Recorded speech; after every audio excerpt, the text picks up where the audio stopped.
Bismillahirrahmanirrahim. Assalamualaikum warahmatullahi wabarakatuh. Salam sejahtera untuk kita semua. Saya juga izin buka masker karena sudah di booster. Yang saya hormati narasumber yang sudah hadir di sini, Buya, kemudian juga Ustadz Ahim dari YKMI ya. Kemudian tadi kawan kita di Media Survei Indonesia, Mas Akif. Teman-teman media yang saya hormati, sebelumnya Media Survei Indonesia mengucapkan minal aidin wal faizin, mohon maaf lahir batin. Ini saya kira kado Lebaran mungkin Buya ya, karena survei ini persis kita lakukan pada saat perjalanan mudik ini. Jadi terpampang jelas di depan bahwa kita akan menyampaikan terkait respon pemudik gitu ya, respon pemudik muslim terkait dengan vaksin halal pasca putusan Mahkamah Agung gitu. Ada baiknya mungkin saya ke depan untuk sekalian nyampaikan hasilnya. Sini ya. Baik teman-teman, saya juga mungkin perlu sampaikan dulu di depan ini bahwa MSI itu bagian dari Asosiasi Riset Persepi ya. Jadi lembaga survei itu dinyatakan ya kredibel atau apalah begitu kalau sudah masuk dalam asosiasi ini. Nah, kita masuk dalam perhimpunan survei opini publik. Ada 50 lembaga survei yang ada di sana. Kami sendiri berdiri di tahun 2012. Terdaftar juga di KPU sejak 2014. Oke.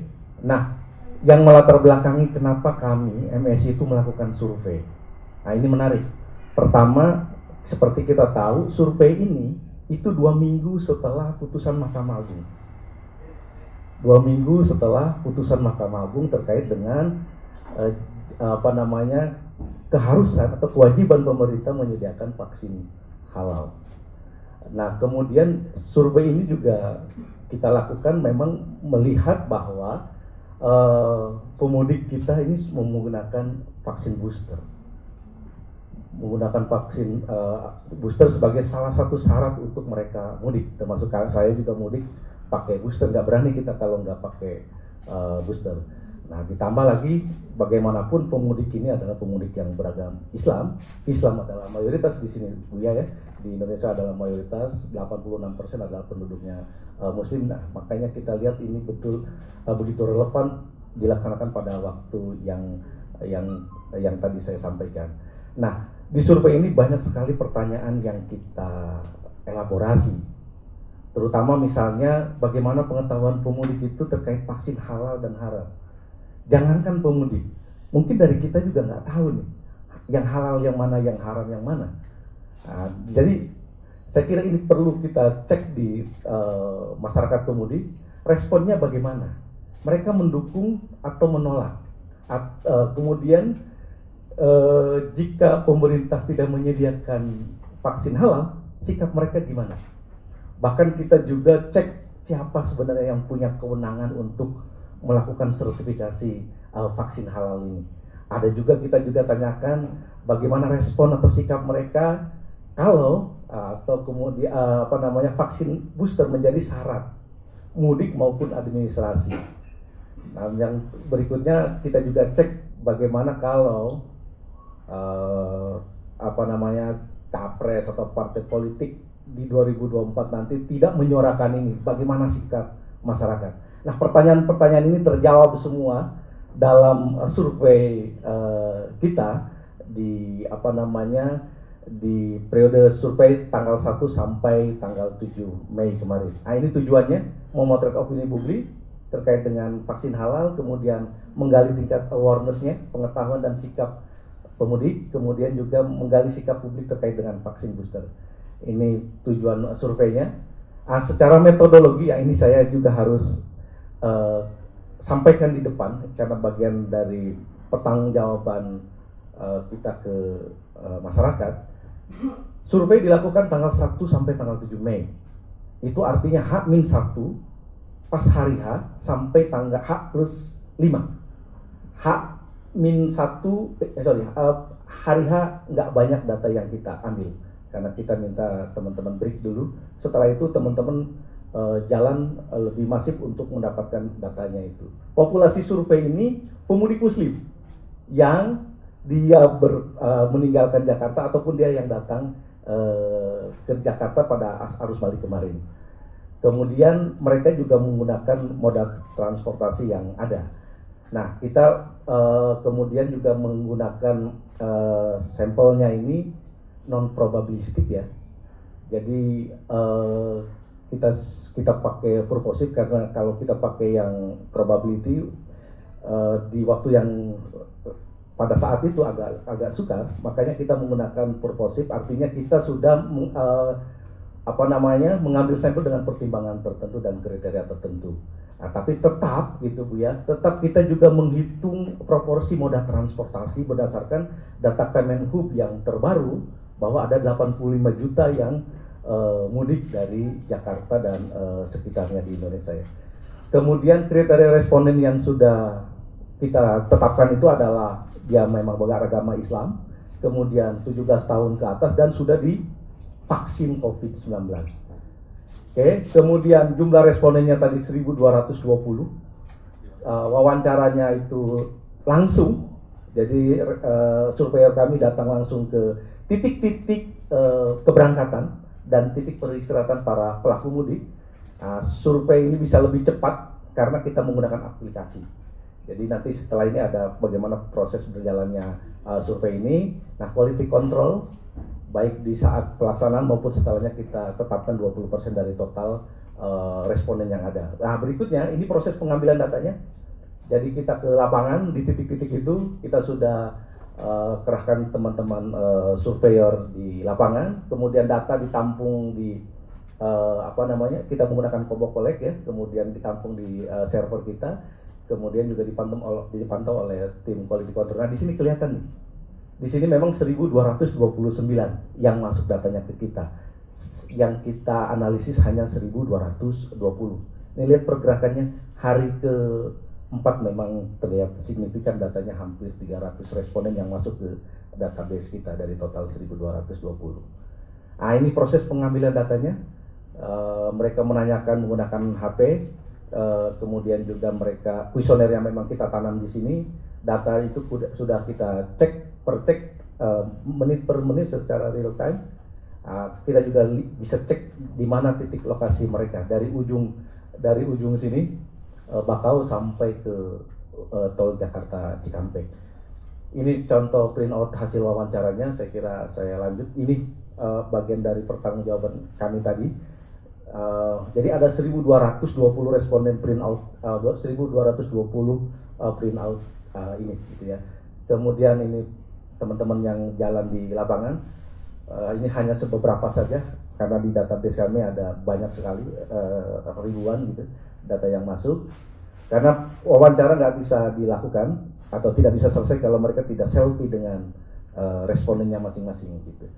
Oke, teman-teman, ini titik pengambilan datanya. Rest area KM 57 dan 62, kemudian juga yang tol Jakarta Cikampek ya, kemudian juga rest area 43 yang Jakarta Merak, ada juga Kedung Waringin di Cikarang sana, ada juga kita ambil di Pelabuhan Merak, ada juga di terminal, ada Rambutan, Buya, Kalideres, Pulau Gerbang, dan Tanjung Priuk, Bandara Soekarno-Hatta, Gambir dan Senen termasuk Pelabuhan Merak dan Bakahuni. Ini titik-titiknya. Jelas betul teman-teman turun di lapangannya. Ini profiling responden kita berdasarkan apa data yang ada di Kemenhub itu. Ini proporsinya yang ada di Kemenhub, berarti angkutan umum darat yang memang dia lebih banyak. Totalnya sudah kita distribusikan berdasarkan responden yang kita turunkan. Survei kita turunkan ininya moda transportasinya. Terbanyak di darat angkutan umum, kendaraan, kemudian juga darat roda 4 pribadi, darat roda 2 pribadi, kereta api udara, dan yang paling sedikit di laut. Ini daerah tujuan mudik Jawa Tengah, Jawa Barat, Sumbaksel, Jawa Timur, dan lain-lain. Nanti datanya kita susulkan. kemudian ini karakteristik demografinya si responden, mulai dari usia, pendidikan, dan pendapatannya. Baik, kita akan masuk ke inti hari ini kita hadir di sini. Kita akan sampaikan ke teman-teman pertanyaan pertama ke masyarakat pemudik ya. Jadi harus digarisbawahi, masyarakatnya adalah masyarakat yang melakukan mudik atau arus balik itu. Mereka tahu nggak vaksin COVID itu ada yang halal dan yang haram? Ini pertanyaan pertama ke responden. Yang tahu 37%, yang tidak tahu 62,3%. Nah, di sini jelas bahwa Pak Ustadz Ahim ini betul-betul perlu sosialisasi yang masih terkait halal dan haram ini, karena angkanya di bawah 50%.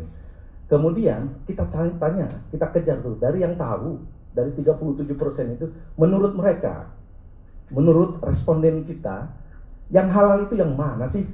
Begitu ya. Jadi angkanya 51% itu Sinovac. Kemudian merah putih 22,8%. Menurut mereka 9,3% itu Sinovac. AstraZeneca menurut mereka, menurut responden itu juga 7,3%-nya itu halal. Pfizer ya mungkin nanti Buya yang lebih paham itu ya. Nah, Pfizer-nya Pfizer 4,7, Sinovac 4,7, Moderna 3,4, Johnson 1,1. Artinya ada beberapa jenis vaksin, merek vaksin yang disebut juga di yang halal. Ada di sini yang tidak menjawab, itu sekitar 33,4%. Tapi saat kemudian kita tanya vaksin yang haram menurut mereka, menurut responden kita ini yang mana? AstraZeneca 23,5%. Ada juga yang jawab 8,6% Sinovac. Kemudian juga ada Pfizer 8,2, Moderna, dan seterusnya. Dan untuk yang haram ini memang angka yang tidak tahunya itu lebih tinggi, dia 55,8%. Nanti bisa ditanggapi oleh Buya maupun Ustadz Ahim terkait dengan ini ya. Nah, kita juga tanya teman-teman media yang saya hormati, lembaga yang berhak untuk melakukan atau memberikan atau mengeluarkan sertifikasi halal itu lembaga mana? 83,5% ya Bu ya, itu MUI. Oke. 10,6%-nya Kemenag. 0,3%-nya Badan Halal dari Arab Saudi. Kemudian ada lain-lainnya 0,1, yang tidak menjawab 5,5. Nah, ini tantangan ke depan bagi MUI, karena menurut responden kita bahwa MUI lah yang punya kelayakan gitu untuk memberikan atau mengeluarkan sertifikasi halal itu. Baik. Kemudian kita juga kejar tuh di lapangan itu, pertanyaannya, pemerintah jika sudah ada vaksin halal, pemerintah ini wajib nggak menyediakan vaksin halal? Pertanyaannya seperti itu. 94,1% itu menyatakan ya, wajib menyediakan vaksin halal. 5,9%-nya tidak wajib, gitu ya. Kemudian kita juga tanya, pertanyaan berikutnya. Nah, kalau mereka harus memilih, responden kami di survei kita ini, kita juga kasih pilihan ke mereka. Mereka itu mau pakai vaksin COVID halal atau vaksin COVID yang haram. Begitu ya. Nah, mereka memilih 95,8%-nya adalah vaksin halal. 0,3% vaksin haram, tidak menjawab atau tidak tahu 3,8%. Tegas sekali jawaban dari responden itu sebenarnya. Kita cek lagi, kita kejar lagi dengan pertanyaan. Jika vaksin halal tidak disediakan oleh pemerintah secara gratis, pertanyaannya begitu, mereka akan menolak atau menerima divaksin? 72,6%-nya menolak, 14,7%-nya menerima, yang tidak menjawab 12,7%. Ini menarik, ada yang menolak sekitar 72,6% jika vaksin halal itu berbayar itu. Kemudian kita juga tanya, jika mereka, Bapak Ibu yang menjadi responden kami itu dipaksa untuk mendapatkan vaksin haram, apakah mereka akan menerima atau tidak. Ini bagian dari sikapnya responden muslim ya, yang kita datangi itu. 84%-nya Bu ya, itu menolak jika mereka disuntik vaksin halal. 7,4%-nya menerima, tidak menjawabnya 8,5%. Kita juga kejar dengan pertanyaan berikutnya yang lebih spesifik terkait dengan putusan Mahkamah Agung terkait dengan vaksin halal. Pertanyaannya itu, Bapak tahu nggak? Bapak Ibu tahu nggak bahwa Mahkamah Agung itu tanggal 14 April kemarin itu mewajibkan pemerintah menyediakan vaksin halal bagi masyarakat muslim. Jawabannya yang tahu itu baru seperempat. Malah kurang dari seperempat responden kita, sekitar 22,7%. Yang tidak tahu 77,3%. Nah ini saya kira kampanyenya dari HKM ini harus tambah lagi ini, karena yang tahu terkait dengan putusan itu kurang dari seperempat responden yang ada, begitu ya. Kemudian mereka mendukung atau tidak, mendukung atau menolak putusan Mahkamah Agung ini.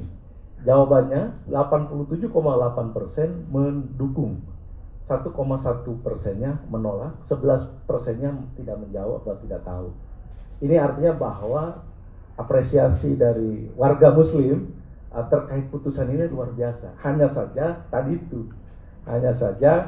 awareness-nya, pengetahuannya itu masih relatif kecil atau rendah. Nah, ini menjadi bahan diskusi kita ke depan. Nah, kita juga tanya lagi. Jadi memang agak banyak pertanyaan yang kami bikin, MSI bikin itu sekitar 39 pertanyaan ya, yang kita tanya pada saat wawancara itu. Bagaimana tanggapan Bapak atau Ibu jika pemerintah tidak menjalankan putusan Mahkamah Agung yang telah mewajibkan penyediaan vaksin halal bagi masyarakat muslim? Mereka menjawab sekitar 78,4%-nya sangat kecewa, 7,6%-nya tidak kecewa sama sekali, 14%-nya tidak tahu atau tidak jawab. Jadi yang kecewa jika ini tidak ditindaklanjuti oleh pemerintah, tidak dilaksanakan, sekitar 78,4% pemudik muslim. Nah, kita juga kasih pilihan ke mereka. Kita kasih pilihan ke mereka dari dua pendapat berikut ini, mana yang mereka pilih. Nah, ternyata 89,7%-nya mengatakan atau memilih pemerintah wajib menjalankan putusan MA yang mewajibkan penyediaan vaksin halal untuk warga muslim. Jika tidak dilaksanakan, maka kepercayaan publik akan berkurang, akan kehilangan kepercayaan publik. Itu angkanya 89,7%. Ini nggak main-main. Jadi kalau pemerintah masih 89,7%. Kalau pemerintah masih belum mendengarkan suara pemudik, saya kira ke depan bisa saja mereka akan kehilangan kepercayaan. Yang menjawab sebaliknya itu 2,4%, yang tidak tahu, tidak menjawab 7,8%. Kemudian kita juga tanya nih Bu ya, Majelis Ulama Indonesia mengatakan, ya ini yang melalui Ketua Bidang Fatwa Pak Asrorun, mengatakan bahwa dengan adanya putusan MA yang telah mewajibkan pemerintah memberikan vaksin halal untuk masyarakat muslim, maka yang haram ini tidak boleh lagi digunakan dengan alasan apapun. Betul Bu ya? Itu yang kita tanyakan ke masyarakat. Fatwa MUI itu jelas bahwa kalau sudah yang halal, maka yang haram itu tidak boleh digunakan lagi dengan alasan apapun. Karenanya menurut MUI gitu ya, pemerintah bertanggung jawab nih menyediakan vaksin halal tersebut. Itu pertanyaannya. Nah, pilihannya itu adalah Bapak Ibu setuju dan mendukung nggak dengan sikap atau dengan fatwa MUI tersebut? 92%, 92,3% menyatakan setuju dan mendukung. Ini Bu ya. 0,2% yang tidak setuju dan tidak mendukung. 7,6%-nya tidak menjawab. Nah, kita juga tanya nih, tadi MUI sekarang untuk Ustadz Ahim nih, tanggapan publik terhadap sikap YKMI. Pertanyaannya, MA telah memenangkan gugatan uji materi terkait pengadaan vaksin halal yang diajukan oleh YKMI. Pihak YKMI meminta pemerintah menjamin vaksin halal dan menghentikan penggunaan vaksin haram untuk masyarakat muslim. Apakah Bapak Ibu setuju dan mendukung sikap YKMI tersebut? 92,9% menyatakan setuju dan mendukung, 0,4% sebaliknya, tidak setuju dan tidak mendukung, 6,7%-nya tidak menjawab. Ini tanggapan masyarakat terkait dengan apa yang sudah dilakukan oleh teman-teman YKMI beberapa waktu ini. Oke, kita juga tanya setelah ini, setelah MUI kemudian YKMI, kita juga tanya juga ke masyarakat. Menurut Bapak Ibu, menurut responden kita, siapa sih yang bertanggung jawab untuk menyediakan vaksin halal ini, Bu ya? 38,2% responden kami mengatakan Presiden Jokowi. 38,2%. Menkes Pak Budi itu disebut oleh mereka 31,4%. Dua nama ini di atas 30% yang bertanggung jawab menyediakan vaksin halal untuk warga muslim ya. Ada juga disebut Erlangga Hartarto sebagai ketua KPCPN, itu 15,5%. Kita juga cek nama LBP di sini sebagai wakil ketua, dia disebut 3,9% oleh responden. Kita juga tanya kita juga masukin nama di sini Ibu Penny, ketua kepala BPOM, itu sekitar 2,3% responden yang menyebut.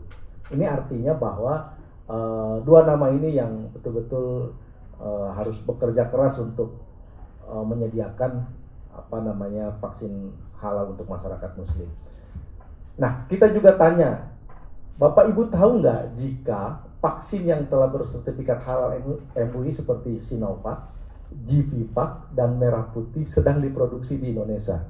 70% mengatakan tidak tahu, 29,3% mengatakan ya tahu. Dari yang tahu, mereka mendukung atau tidak bahwa 3 produk atau 3 merek vaksin itu diproduksi di Indonesia dan akan menjadi karya anak bangsa Indonesia. 95%-nya mendukung, setuju dan mendukung, 1,9%-nya tidak setuju dan tidak mendukung. Kita juga tanya nih Bu ya, ini yang agak lama nih di lapangan berdasarkan cerita dari teman-teman surveyor, karena responden menggali ini dari teman-teman yang kita turunkan di lapangan. Kita tanya, Bapak Ibu tahu nggak jika ada 50 juta lebih dosis vaksin yang mengandung material haram dan akan kadaluarsa di Mei ini? Ini kita dapat informasi juga dari media dan lain-lain kan.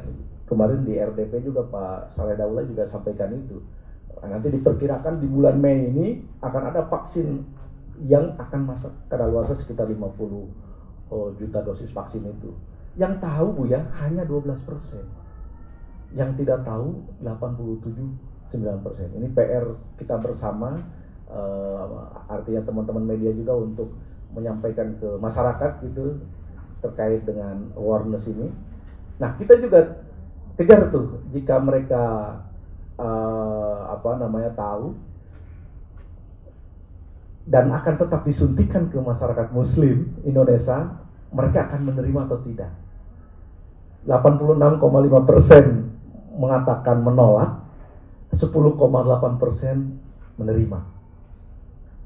Nah, ini kalau penjelasan dari kami kelihatannya memang yang menerima ini karena memang mereka juga sudah kadung divaksin booster kan.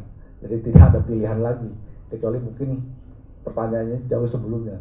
Tapi kelihatan betul bahwa 86,5% itu akan menolak vaksin yang sudah kadaluarsa ini ya. Kemudian, ini juga yang tidak kalah penting teman-teman media dan Buya dan Ustadz Ahim, sikap responden kita terkait dengan vaksin booster yang menjadi syarat mudik Lebaran. Jawabannya udah kelihatan Bu ya. Pemudik itu bilang sekitar 68,1%-nya mereka kurang setuju atau tidak setuju sama sekali. Yang sangat setuju dan cukup setuju itu 22,5%. Artinya hampir 70% itu dia kurang setuju atau tidak setuju dengan vaksin booster sebagai syarat mudik, versi responden di survei ini. Nah, kita juga tanya, kalau tadi syarat mudik, sekarang syarat administratif. Bapak Ibu setuju nggak jika vaksin booster itu dijadikan syarat untuk mendapatkan pelayanan publik? Bikin KTP, KK, sekolah, bansos, dan lain-lain. 79,3%-nya itu mengatakan kurang atau tidak setuju. 15,6%-nya mengatakan sangat atau cukup setuju. 5%-nya tidak menjawab. Nah, kita juga cek di lapangan. Melihat sikap pemerintah yang masih lambat ini menindaklanjuti putusan MA ini terkait vaksin halal, mereka percaya nggak bahwa ada mafia vaksin yang bermain? 57,8%-nya sangat percaya, kurang percaya, cukup percaya maaf. Jadi yang mengatakan percaya itu 57,8%, yang mengatakan kurang percaya atau tidak percaya sama sekali itu 24%. 18%-nya tidak tahu atau tidak menjawab. Nah, saya kira ini kemudian terakhir, ini juga yang tidak kalah menarik. Ada 3 pertanyaan terakhir yang kita berikan ke responden. Tanggapan responden ini jika ada calon presiden yang tidak peduli terhadap kehalalan produk yang diberikan kepada rakyatnya, dalam hal ini vaksin COVID. Jawabannya 63% itu tidak akan memilih calon presiden tersebut. 3,3% akan tetap memilih. Ini mungkin yang die hard ya, yang sudah pemilih strong voter ini. Kemudian ada juga yang masih ragu, 17,5%. Yang tidak menjawabnya 15,8%. Ini capres, kemudian caleg, angkanya 65% yang tidak akan memilih caleg tersebut. Yang akan tetap memilih 3,4%, 16%-nya ragu. Nah, ini partai politik yang 66,2%-nya tidak akan memilih partai politik tersebut. 2,1 akan tetap memilih partai tersebut yang tidak menyuarakan vaksin halal dan vaksin halal ya. Kemudian sudah berapa kali divaksin, ini karakter responden kita. Ternyata Bu ya, yang kita datangi kemarin itu 50,7% itu sudah di booster. 39,9%-nya 2 kali vaksin, 9,5%-nya 1 kali vaksin. Jadi artinya jangan nanya terkait dengan komitmen mereka begitu ya. Kalau suruh mudik pakai booster ya booster gitu. Jadi data ini menunjukkan bahwa urusan komitmen, urusan tanggung jawab bagi dia, kemudian juga bagi keluarganya mungkin yang ingin mereka mudik, ya mereka yang melakukan vaksin ini, melakukan vaksin booster dengan angka juga yang lebih yang di atas 50% ini. Nah, kita juga cek di lapangan yang menjadi responden kita, mereka punya aplikasi Peduli Lindungi atau tidak. 78%-nya ya memiliki aplikasi itu, 21,8%-nya tidak memiliki aplikasi Peduli Lindungi. Demikian saya kira Buya, kemudian Ustadz Ahim dan teman-teman media, kawan moderator. Intinya apa? Intinya ada harapan, ada keinginan, ada respon yang cukup baik dari masyarakat terkait dengan vaksin halal ini. Tinggal bagaimana kemudian pemerintah menindaklanjuti supaya kepercayaan publiknya tidak berkurang atau kehilangan gitu ya. Demikian saya kira, mohon maaf jika ada paparan yang belum pas, nanti kita akan diskusi setelah ini. Demikian, billahi taufiq wal hidayah. Assalamualaikum warahmatullahi wabarakatuh.